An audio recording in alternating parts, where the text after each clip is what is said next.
ते जान गे करबे रोवेदारी हमर बतिया के मान गे ठीक हो नहीं ढेर सताई ने हाय दुश्मन ओकरो सबके सताइबोगे ठीक हो नहीं सुधरबी कानून हाथ धरइबोगे जेले में जिंदगी बिताइबोगे ठीक हो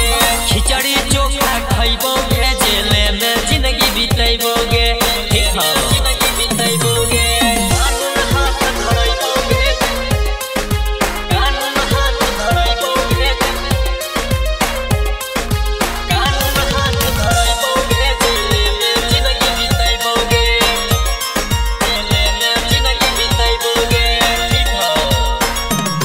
आगे हमरा बिना अब जीली है जा ठीक हो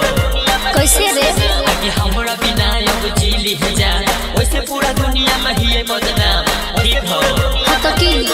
आगे वादा करे हम सरवन सुमन कहियो लौट के आइबोगे ठीक हो साचो आगे कानून हाथ धरइबोगे जेले में जिंदगी बिताइबोगे ठीक हो ओहो खिचड़ी चोखा खाइबोगे जेले में जिंदगी बिताइबोगे ठीक हो नहीं सुधरबी की रे।